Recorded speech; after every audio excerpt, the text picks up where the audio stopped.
नमस्कार दोस्तों, मैं आपका होस्ट एंड दोस्त दीपक लेकर आया हूँ पुराने गुनाह नए गुनहगार का पार्ट 15। अब आगे मैं एक नागरिक का कर्तव्य समझकर अपने आप को यहाँ प्रस्तुत किया। यदि आप उस उचित प्रश्न पूछे तो मैं 1000 प्रश्नों का भी उत्तर देने के लिए तैयार हूँ, लेकिन यदि आप मुझ पर अपेक्षा करेंगे या मेरी निजी मामले में व्याख्या उखाड़ने की कोशिश करेंगे तो मैं आपकी कोई सेवा नहीं करूँगा। आपको रमा खोसला ने क्यों धन दिया है? जी हाँ, 1500 रुपये, 1000 रुपये का नोट और 500 के। रमा के पास इतना रुपये कहाँ से आया, यह जानना मेरा काम नहीं है। जरा वे नोट दिखाइए। सुनील ने नोट निकाल कर दे दिए। प्रभुदयाल ने नंबर लिखकर नोट वापस कर दिए। आप जयनारायण को जानते हैं? जी हाँ। आप कल रात अपनी कार पर उसके कोठी पर छोड़ आए थे? जी हाँ। आपने रमा से कहा था कि आप उसे जयनारायण की कोठी पर मिलेंगे और वह भी वहाँ आ जाए। मैंने ऐसी कोई बात नहीं कही। नहीं, प्रभुदयाल ने आश्चर्य प्रदर्शित करते हुए कहा। नहीं, सुनील ने शांत स्वर में उत्तर दिया। क्या आपने जयनारायण को इस बात के लिए उकसाया नहीं था कि वह आपकी कार में कोठी जाए? नहीं, उसने खुद मुझसे लिफ्ट मांगी थी। प्रभुदयाल क्षण भर रुका और फिर बोला, जयनारायण की कोठी में जाने के बाद आपने किसी को इशारा करने के लिए खिड़की के रोलर को एक बार नीचे खींचा था और फिर ऊपर कर दिया था, यह ठीक है?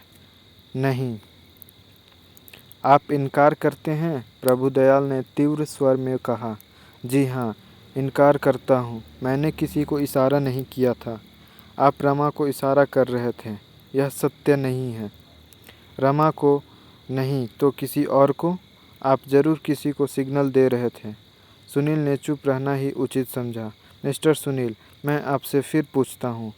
फिर पूछने की ज़रूरत नहीं है। मैंने जो कहा है ठीक कहा है। मैं अपनी स्टेटमेंट बदलने वाला नहीं हूँ। यदि आप खामखा समय बर्बाद करना चाहते हैं तो आपकी इच्छा।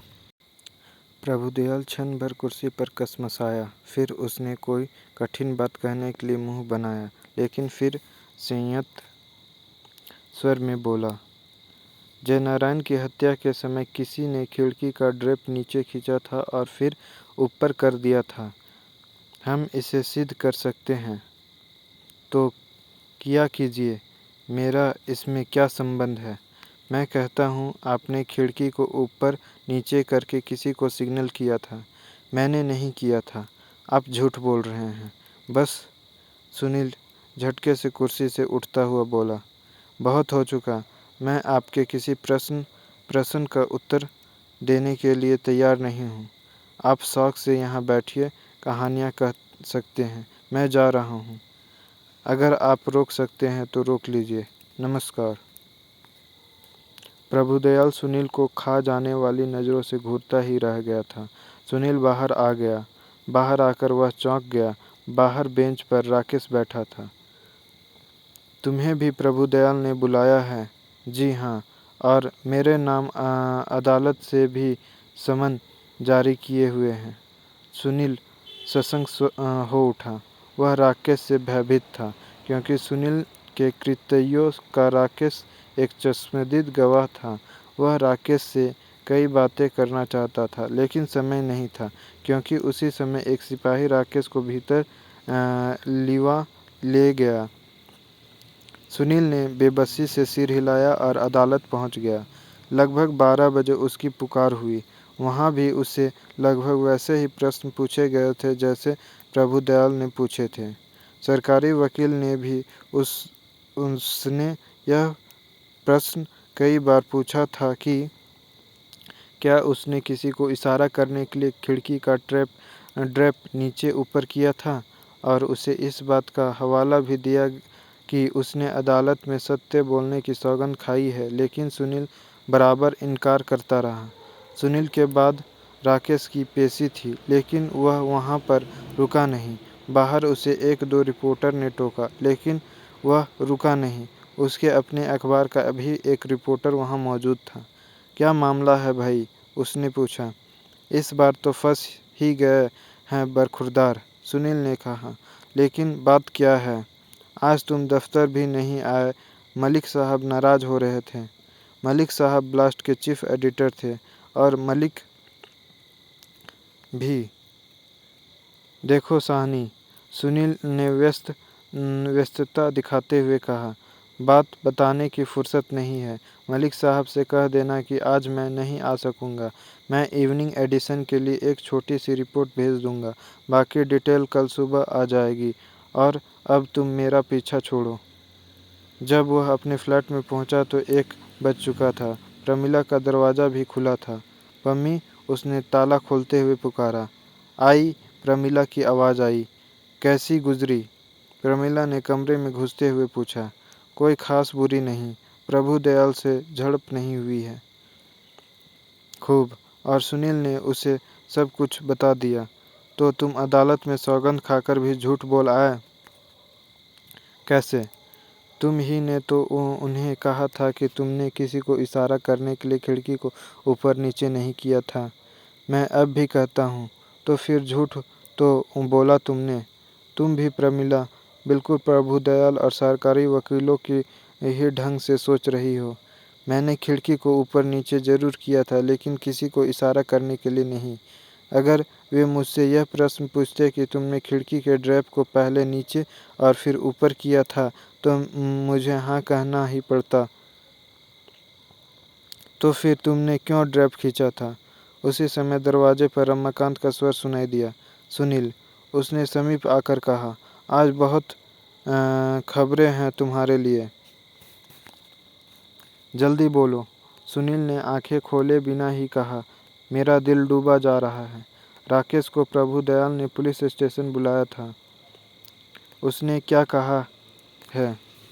उसने कहा कि जयनारायण की कोठी पर जो आदमी खिड़की के पास इशारा करता हुआ दिखाई दिया था, वह तुम थे। लेकिन सुनील ने उत्तेजित होकर कहा, जब मैंने उससे पूछा था कि तुम खिड़की के पास खड़े आदमी को पहचान गए थे, तो उसने इनकार कर दिया था। मुझे उसने कहा था कि वह उस आदमी का कद पहचान पाया था, जो कि लगभग मेरे जैसा था।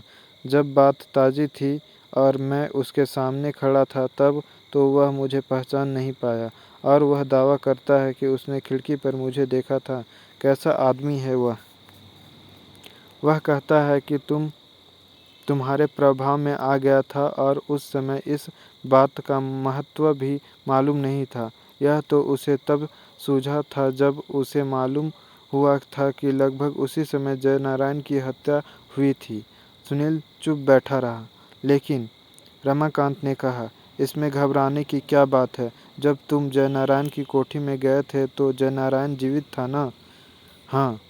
और जब तुम वापस आए थे तब भी? हाँ। और रमा तुम्हारे बाद कोठी में घुसी थी? राकेश तो यही कहता है। वह कहता है तो सच ही कहता होगा। तुम तो किसी हालात में फंसते ही नहीं इसमें।